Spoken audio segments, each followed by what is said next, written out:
जय Hind and hello guys, स्वागत है आपका आपके अपने YouTube चैनल ज्ञानदेह होस्ट में। और इस वीडियो में मैं आपको बताने वाला हूं इंडियन ऑयल कॉरपोरेशन लिमिटेड यानी कि IOCL refineries division apprentice online form 2025 के बारे में कि कैसे आपको फॉर्म फिलअप करना है। गाइस वैसे तो मैंने इसके फॉर्म फिलअप की वीडियो बना दी थी, बट मैंने देखा कि आपके सामने अलग अलग प्रॉब्लम आ रही है, तो एक एक करके कमेंट का आंसर करना पॉसिबल नहीं हो पाता, इसलिए स्पेशल वीडियो आपके लिए बनाई जा रही है जिसमें कि आपको यहां पर सभी प्रॉब्लम के सॉल्यूशन के साथ में फॉर्म को कैसे फिल करना है इसके बारे में संपूर्ण जानकारी दी जाएगी। तो आपको वीडियो को पूरा देखना है और उसके बाद भी अगर आपके मन में कोई सवाल डाउट रह जाए तो आप कमेंट के माध्यम से पूछ लीजिएगा, पर आपको पहले वीडियो को बिना स्किप किए पूरा देखना होगा ताकि कोई भी पॉइंट मिस न हो। अब चलिए शुरू करते हैं।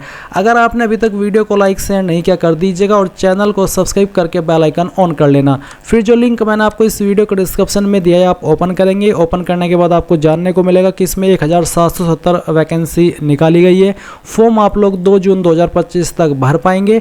एंड गाइज एज लिमिट 18 से 24 साल के बीच रखी गई है। किस डिसिप्लिन में कितनी वैकेंसी है वो आप चेक कर सकते हैं और किस डिसिप्लिन में अप्लाई करने के लिए क्या क्वालिफिकेशन चाहिए वो भी आप यहाँ पर देख सकते हैं।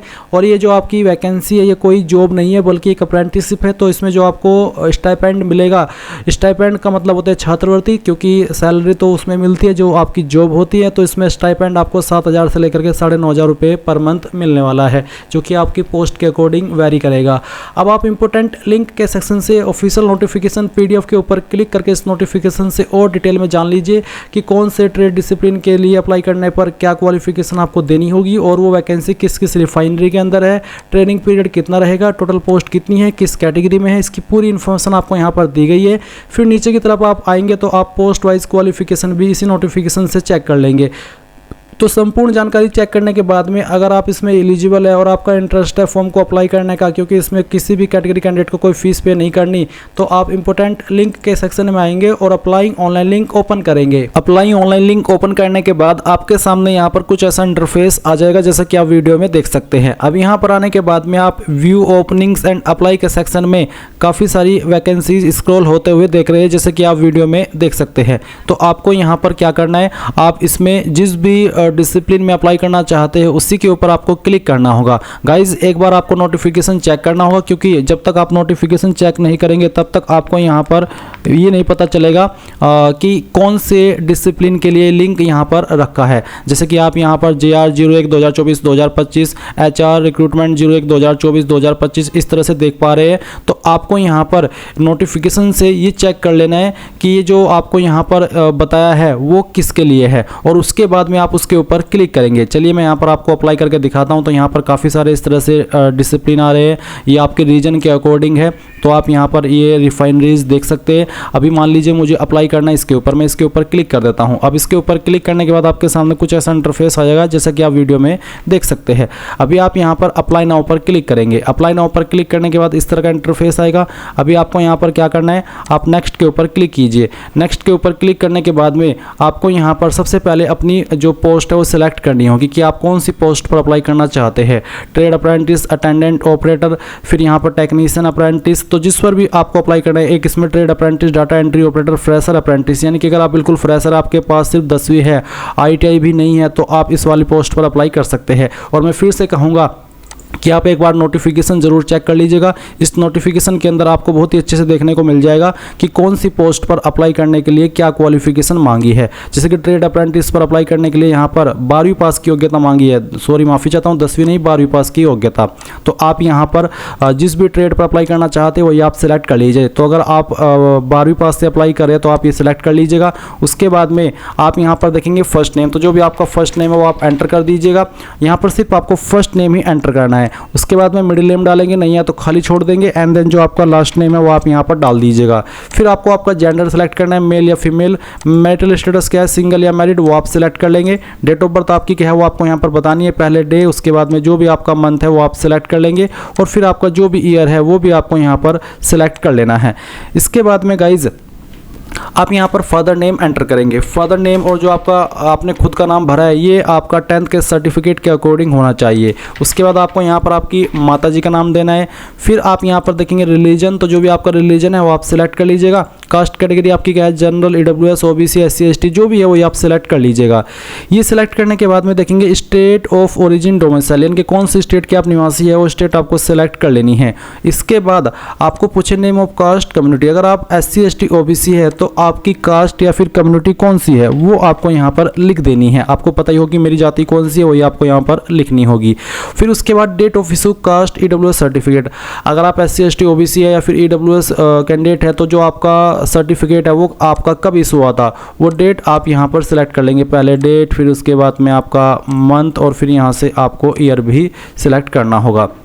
ये सिलेक्ट करने के बाद में आप यहाँ पर देखेंगे नीचे caste EWS certificate issuing authority, कौन सी अथॉरिटी ने आपका सर्टिफिकेट जारी किया है। ये सर्टिफिकेट जनरली आपका तहसीलदार, नायब तहसीलदार, CO, मजिस्ट्रेट, DM इनके द्वारा जारी होता है। आपको आपका सर्टिफिकेट चेक करना है और जहाँ पर उस पर मोहर लगी हुई होती है वहीं पर सक्षम अधिकारी के बाद में लिखा होता है उस पोस्ट के अधिकारी, उस अधिकारी की पोस्ट। तो जिस भी अधिकारी की वो पोस्ट वहाँ पर लिखी है वही आपको यहाँ पर लिख देनी है। ये आपको डिटेल सभी आपके सर्टिफिकेट के ऊपर देखने को मिलेगी। फिर पूछा है फिजिकली हैंडीकैप, क्या आप विकलांग है, अगर हाँ तो यस, नहीं तो आप नो करेंगे।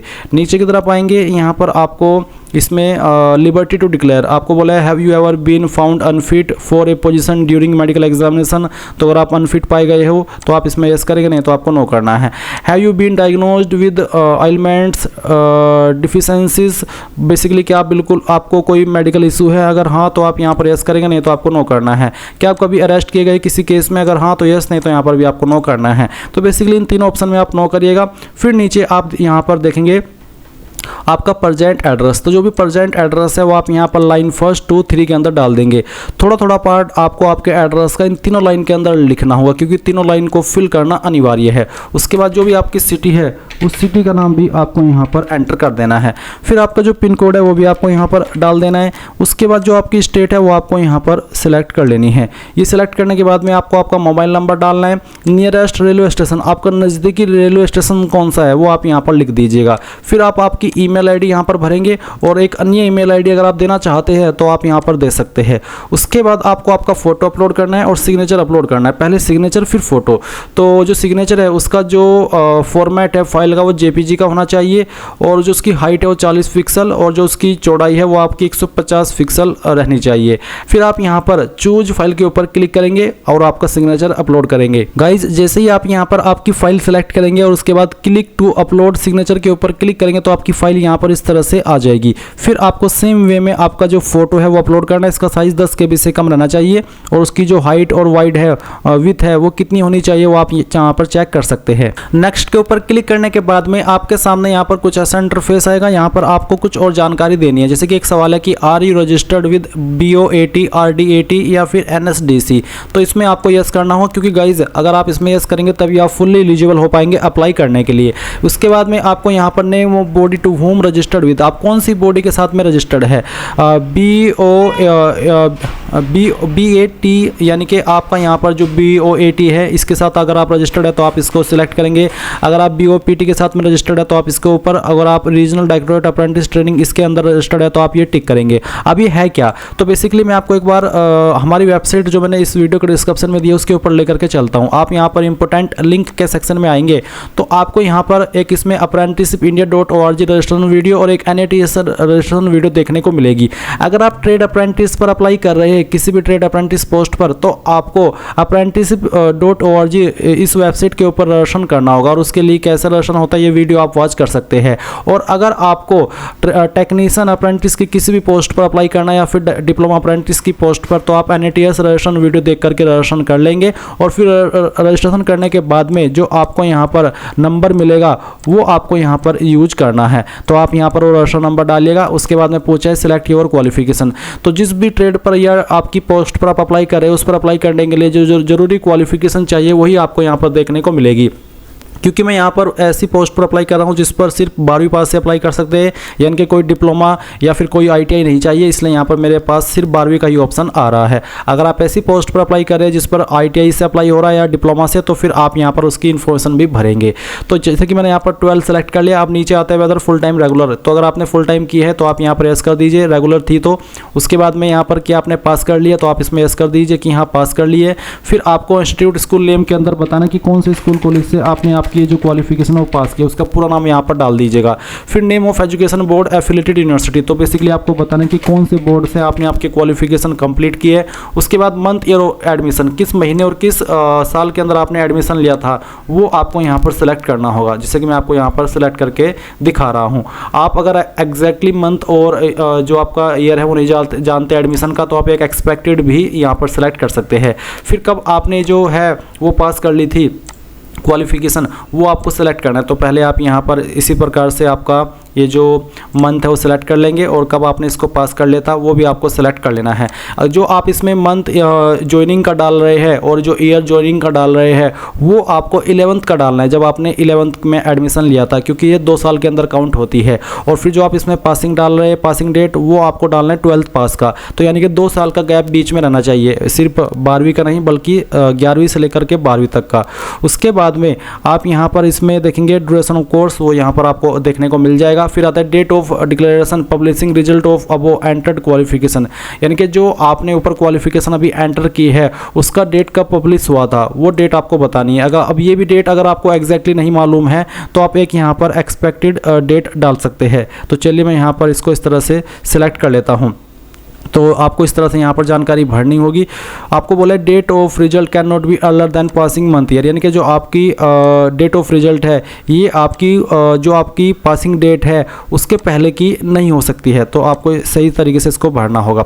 फिर आप यहाँ पर नीचे की तरफ आएंगे, देखेंगे select the marks entry pattern for each year. तो आपको यहाँ पर ईयर वाइज और सेमेस्टर वाइज देखने को मिल रहा है। तो अगर आप यहाँ पर ऐसी पोस्ट पर अप्लाई करें जिस पर आपकी ITI या फिर डिप्लोमा मांगे, तो आपको बताना है कि आप ईयर वाइज नंबर दे रहे हैं या फिर सेमेस्टर वाइज दे रहे तो सेमेस्टर वाइज, और ईयर वाइज दे रहे तो ईयर वाइज। तो यहाँ पर जैसे कि ईयर सेमेस्टर फर्स्ट है, तो आपको यहाँ पर सेलेक्ट कर लेना है कि मैं ईयर वाइज दे रहा हूँ या सेमेस्टर वाइज। तो अगर आप सेमेस्टर वाइज दे रहे हैं तो सेमेस्टर वाइज सेलेक्ट करके ईयर सेमेस्टर के सेक्शन में आपको सेलेक्ट कर लेना है कि कितने ईयर थे या फिर कितने सेमेस्टर थे।